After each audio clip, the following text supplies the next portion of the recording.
Am I the a-hole for canceling significant other's birthday plans after finding out I was not invited?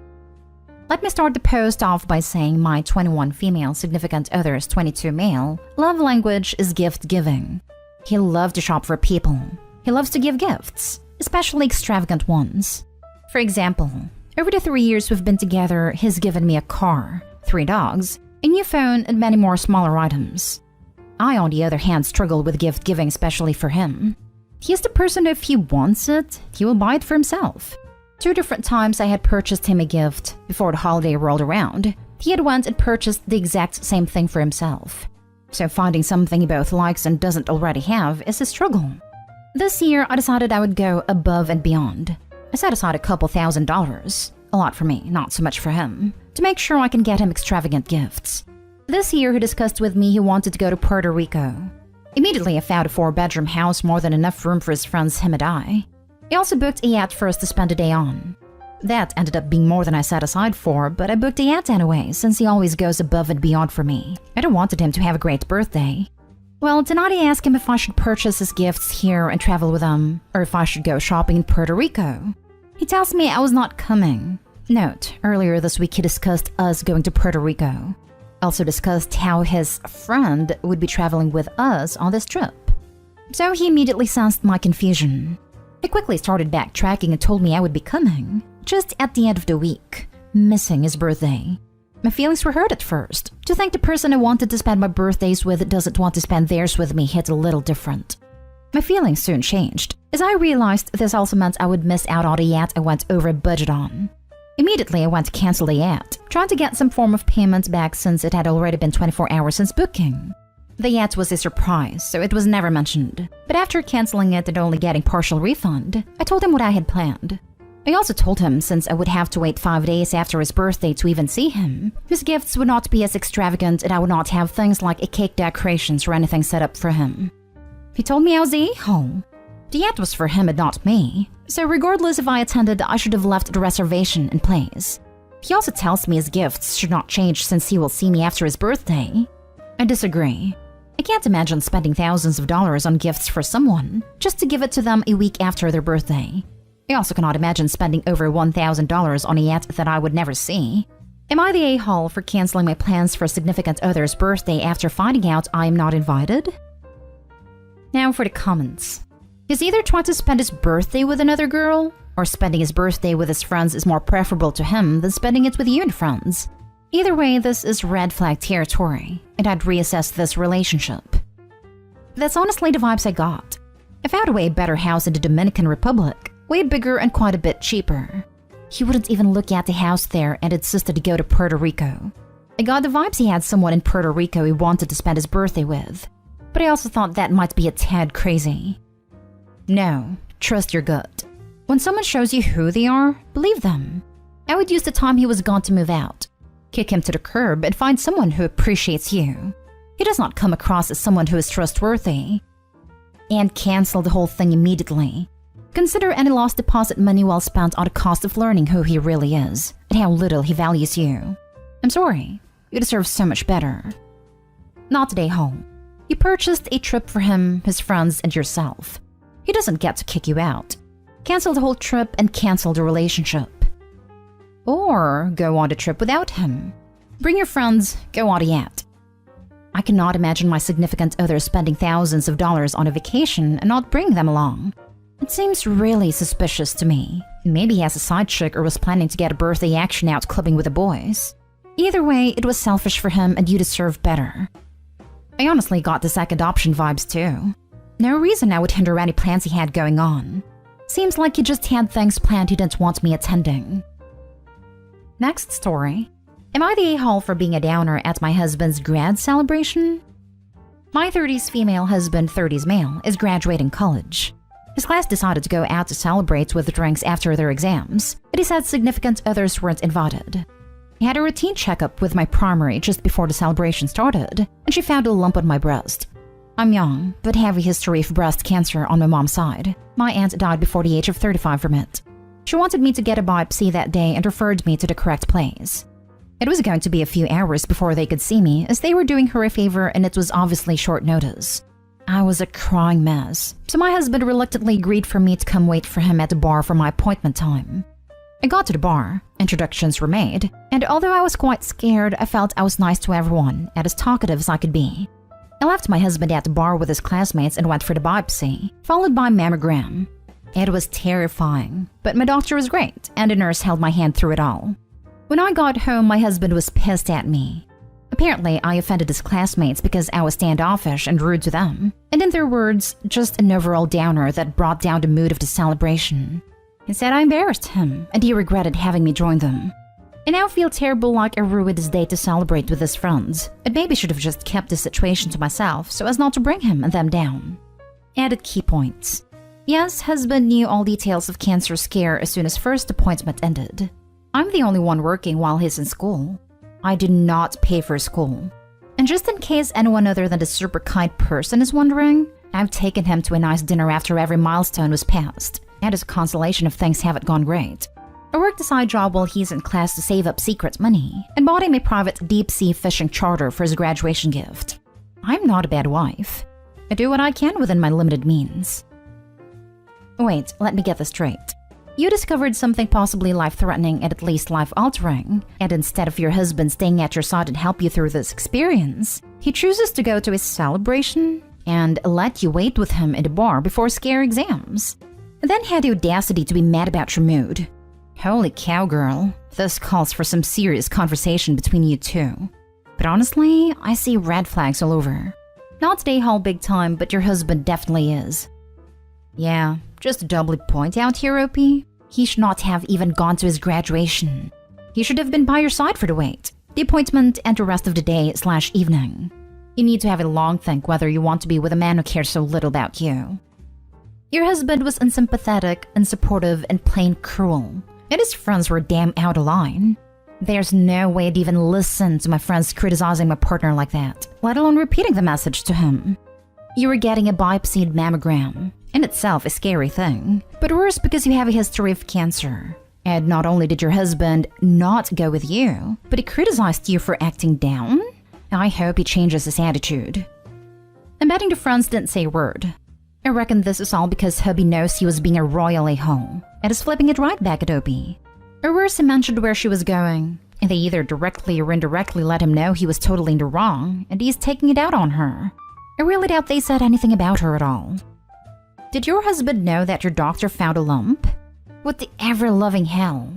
He is mad at you for being a downer rather than supporting you? Whoa. That is messed up. I hope your tests come back with good news and your husband grows a heart. He did know, yes. I called as soon as the first appointment ended because I was kind of a mess. I panicked. Next story is titled, Am I the a-hole for telling my brother and his wife that I will be suing them for selling the nursery I gave them? I, female 36, lost my 3-year-old son from a chronic condition that he was born with. I struggled a lot with his illness and received a lot of support from my family when my ex-husband was too busy with work than care for his son. When my brother and his wife found out they were expecting, they suffered from a miscarriage after a miscarriage, and because of their financial situation, I decided to lend them my son's nursery to use for their baby, under the condition they give it back when they no longer need it. It's an expensive nursery, and the process of shipping, I live in another country, took me time and money, and of course not to mention its sentimental value. They were so grateful for my help, and appreciated it a lot, but my sister-in-law unfortunately lost her baby at 5 months into pregnancy, and I heard from my mother since my brother and sister-in-law went low contact with everyone to be able to grieve. I waited a few months before asking for the nursery back since they no longer need it.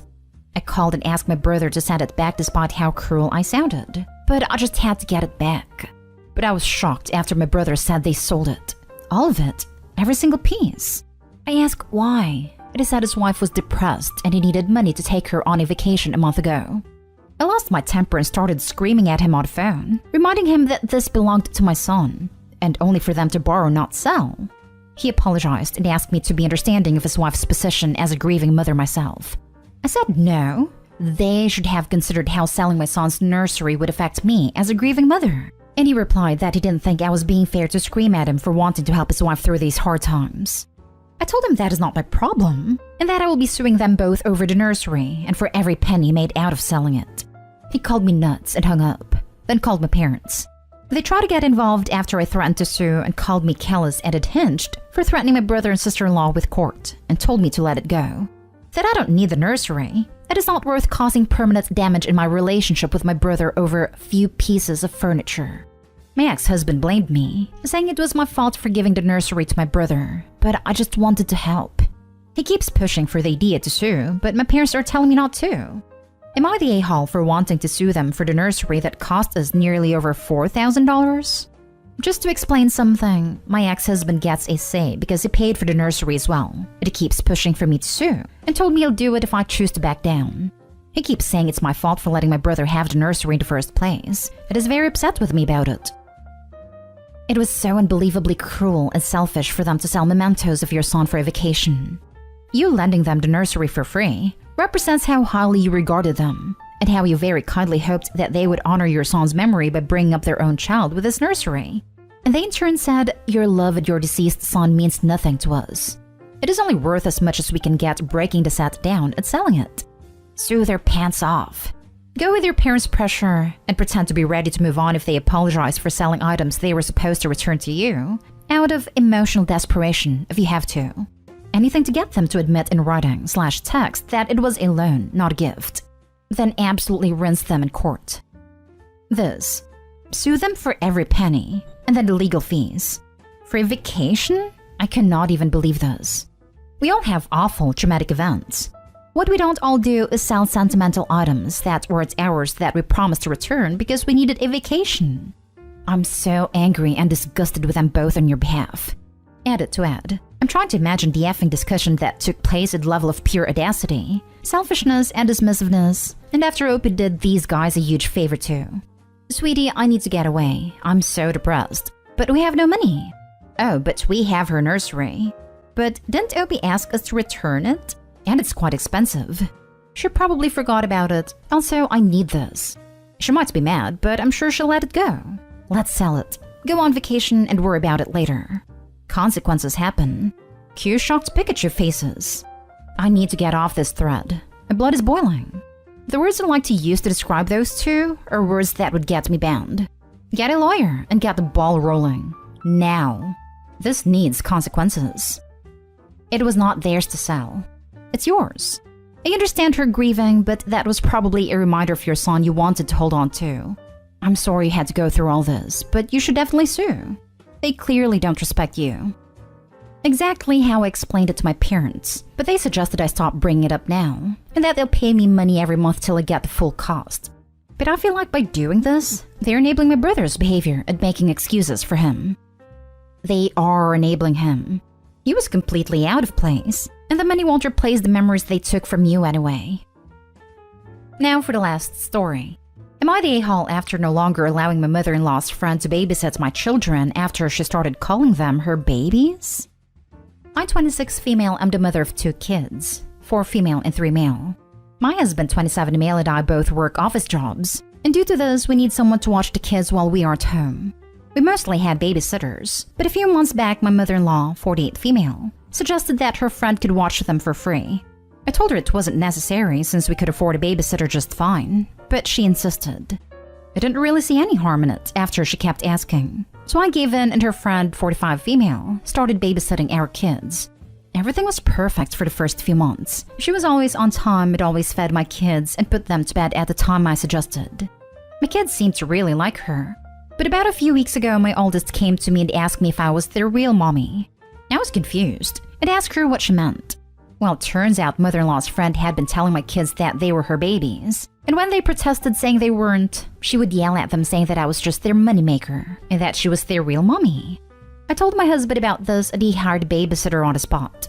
Then me and him called my mother-in-law and told her about the situation. We told her that we weren't going to have her friend over anymore because it made us uncomfortable. We even told her what my kid had told me. Well, mother-in-law didn't take it well.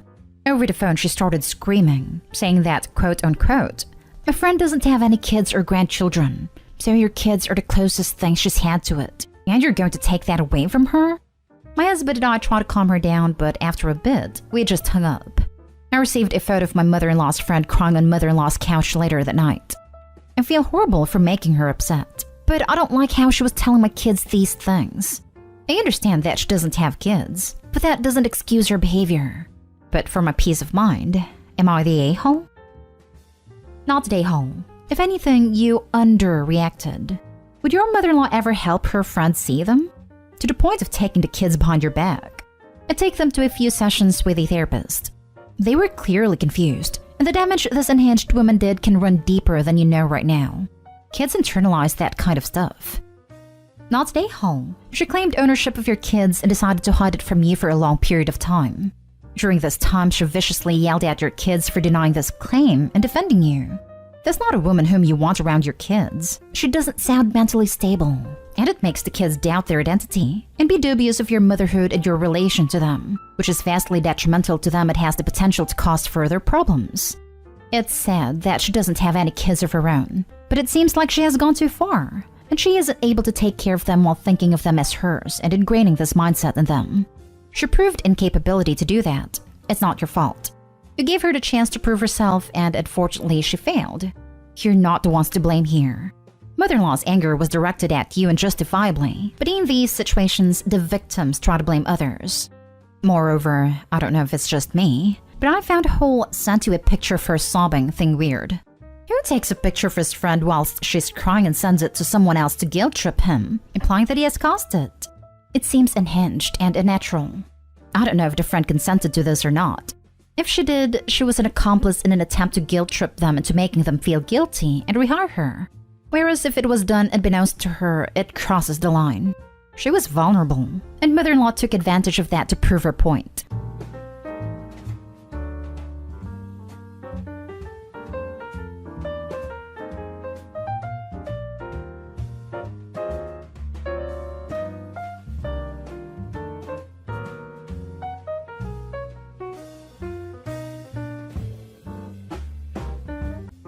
Am I the a-hole for not letting my brother come stay with me to make up for being the golden child?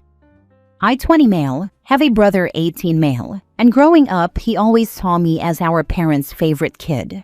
And I think a lot of people saw it that way, but in reality, I was the chosen child.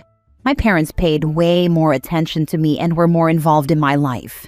But they didn't like me or anything about me. Instead, they tried to mold me into the child of their dreams while they ignored my brother. We were treated differently, and he thinks I always had everything I wanted, when I got nothing I wanted. My parents moved me from public to private school when I was 7, even though I hated private school and liked my old school. They said I needed the best education. My schedule was filled with extracurriculars my parents wanted me to take, like football because every young man needs a team sport and the chance to be a star. Debate because every young man needs to learn how to hold an argument and fight for what he believes in. Piano for the sophistication, and swimming because I needed to be more active. I didn't like any of that stuff, or at least not in that context. I love swimming, but not competitively, and I was forced to be competitive with it. I had no interest in football or piano, and when I asked to play different things, my parents ignored me. Debate just plain sucked, and I wasn't good at it, which meant my parents actually paid people to tutor me in debate. And when I asked to drop it, they ignored me. They had a way of not even acknowledging that you spoke, even if you repeated yourself over and over. They bought me a lot of clothes, but they chose everything from my shoes to my socks to the actual outfits. I wasn't allowed to wear sweats outside of the gym or practices. Jeans had to be a certain style. I couldn't wear character shirts or fun socks. Even my underwear was chosen 100% by them, and I had zero say. Most of the time, they didn't even take me shopping for the stuff. They just gave it to me. I had obligations to attend their parties with friends, where they could show me off and boast about me. But it wasn't even really me. I wasn't the amazing football player who was hoping to go pro like they used to suggest. I hated every second of football, and I got more injuries because of it. Not that they cared. All the amazing grades for all the amazing classes I took? My classes were chosen by my parents, not me, and it was expected I would get straight A's in everything and win awards. My brother never saw the time our parents berated me for 3 hours because I got C's and D's when I was 16 because I was so miserable. But they did. They told me how I needed to pull myself together, and they knew what they were doing, and I just needed to do what they said. Anytime I got something they didn't like, whether it was a book they didn't want me reading or a poster for something I liked but didn't get to enjoy at home, they destroyed it. I remember using money someone gave me to buy an Avatar Aang Funko Pop I thought looked cool, and I kept it in my room. It took up hardly any space. They broke it and tossed it in the trash and said it was not the kind of thing I should have. I graduated with grades my parents hated, and we fought that day because they saw I had packed up and was leaving. When my brother saw me, he thought our parents were sending me somewhere cool, and he told me to go F myself and die.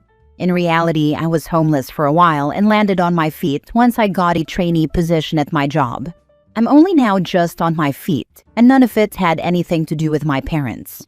I don't have access to their money anymore, and I don't want it. The other week, my brother called and said he was moving in with me, and I needed to tell him where. I was like, wait, what?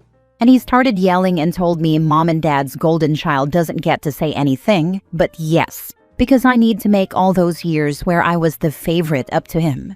I told him all the stuff I said here and repeatedly reminded him none of that was true, and that the times I brought stuff up to him before, I was not lying. He told me he didn't believe me and said I needed to stop pretending, and that I'm an a-hole if I won't help him because he deserves that and more from me. But I won't let him stay just to treat me like trash, and I told him that, and all he said was that I was a spoiled a-hole. Am I the a-hole? Now for the top comments. Not the a-hole. Write him off as family just like your parents. You don't have the capacity to take care of him and his resentment.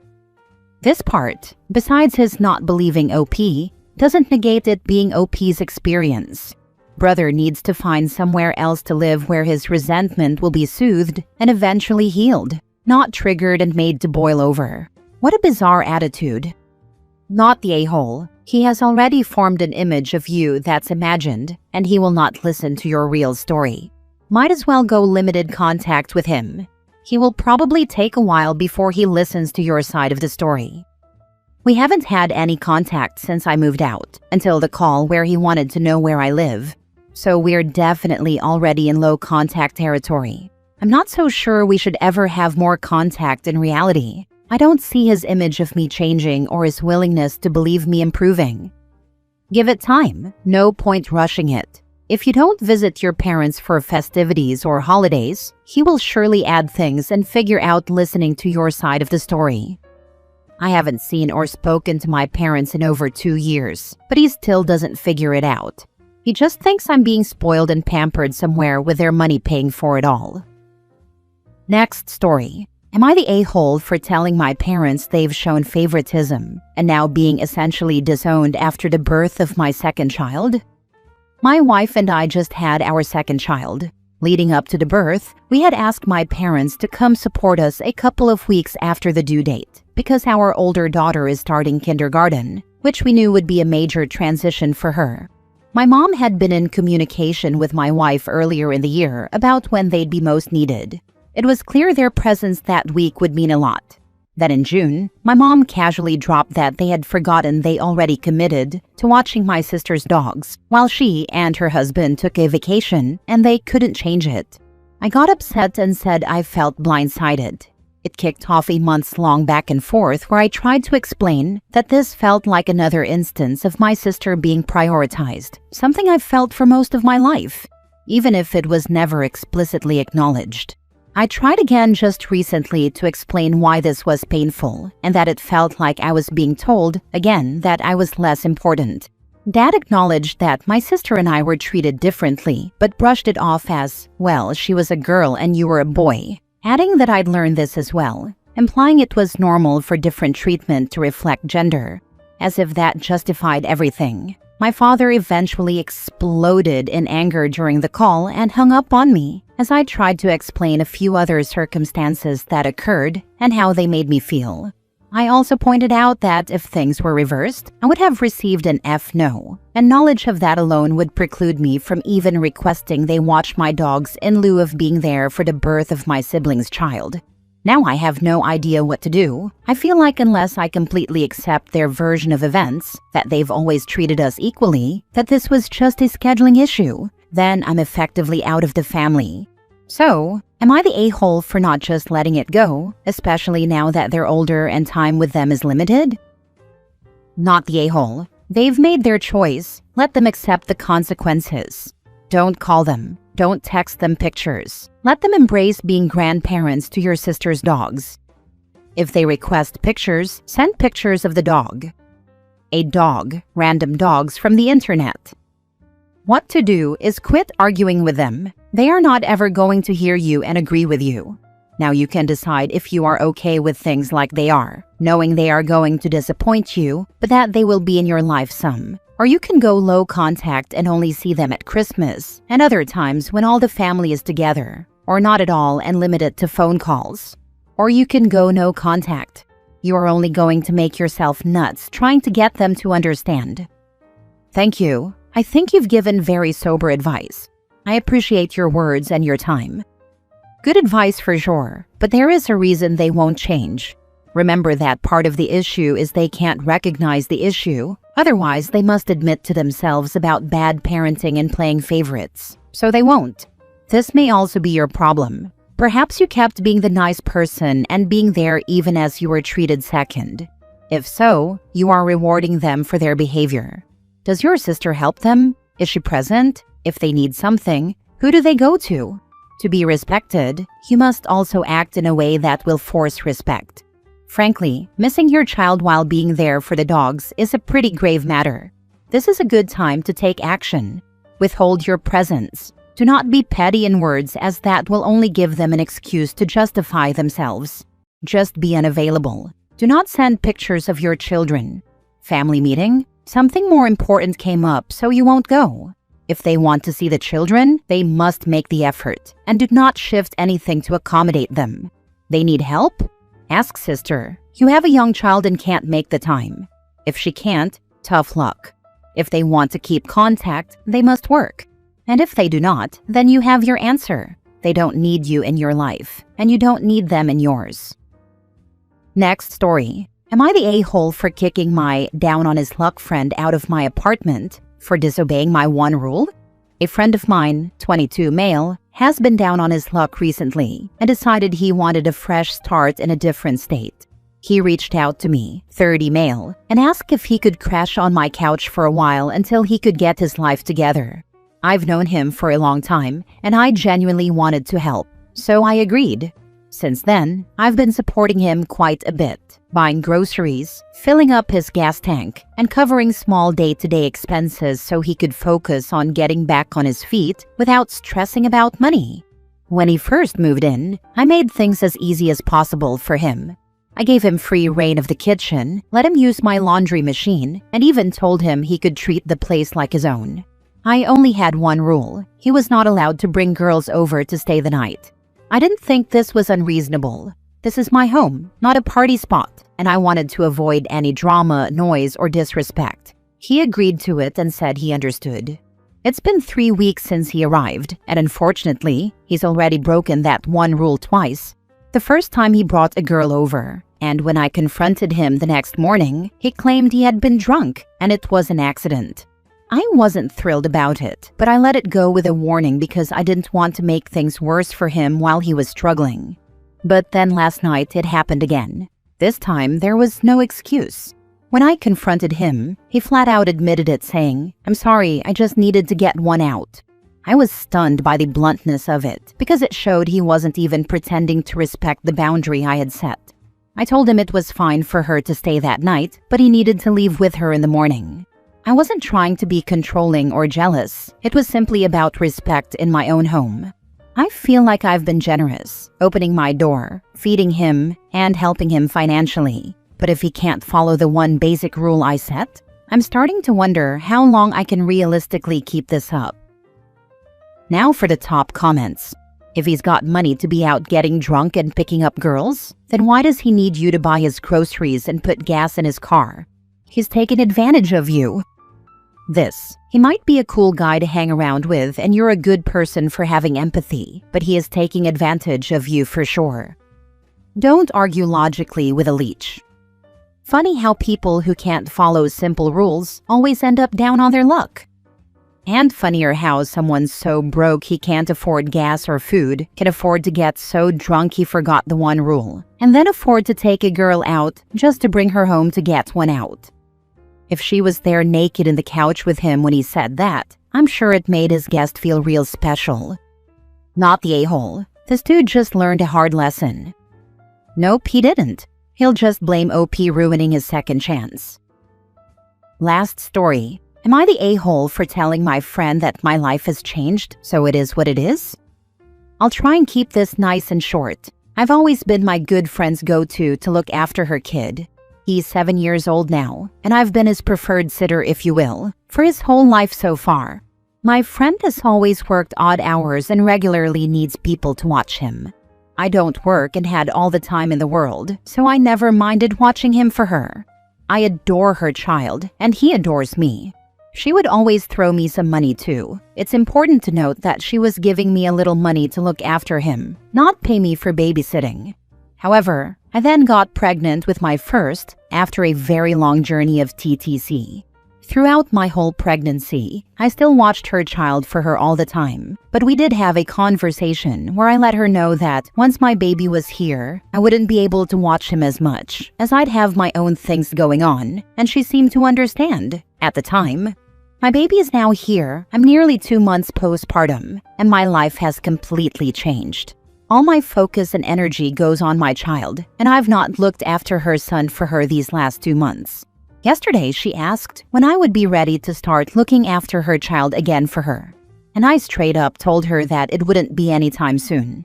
She said it's been a nightmare for her trying to find people to watch him, because everyone else she knows works, and that she's going to have to start paying a lot of money, more than she was giving me, for these before-school and after-school clubs to look after him with the odd hours that she works. And I'm not gonna lie, I told her that I was sorry, but that wasn't my problem. She's now being distant with me over this, and I do genuinely feel bad, but I can't help the way I feel and how much my life has changed in these last 2 months since having my own child. Am I the a-hole? Sounds like you've helped her for a long time. This can change, and she will have to accept your situation isn't agreeable for watching all day. If she can't understand, then she wasn't a real friend. Many parents pay for care, and you aren't obligated to watch her child forever. You did your part. You set boundaries. You communicated ahead of time. That's literally all you can do. Don't let guilt eat you up. Honestly, not the a-hole. Sounds like she's gotten too comfy having you as a reliable cheap sitter. Now that your circumstances have changed, she'll just have to adapt too. Congrats on the baby, by the way. That's awesome. It's not your responsibility to sort out her child care arrangements. Yeah, it might suck for her, but that's life. Hang in there, OP. Embrace the mom life. You're doing great. And she told her things would change in advance. In my observation, many people with kids live in a kind of perpetual chaos. Almost everything is an emergency, crucial, or urgent to them. They get tunnel vision. When others help out and make things easier because the parents believe everything is a crisis, they get blind to the degree to which people are sacrificing themselves to help them with their kids, and that those people are entitled to boundaries that can be uncomfortable and expensive to the parents, and that's not the helper's problem. Not the a-hole. Your friend was lucky enough you could be the reliable sitter. You even babysat while heavily pregnant. Now you can't, and she understood when you told her. That was the time to take her precautions and adjust her job to fit her life. Are you sure she's your friend? She doesn't mind a thing about you and your baby. All she cares about is the nightmare to find reliable childcare, and that she's going to start paying a lot of money for her child to be cared for. Interestingly, she's pretty aware she was unfair to you. It was much less than what she will have to pay now. So you were her cheapest option, her comfy option. And since you can't help her anymore, she's distant. So please realize the pattern. You're her friend because you're a reliable sitter, not because she truly cares about you. Sorry to say it.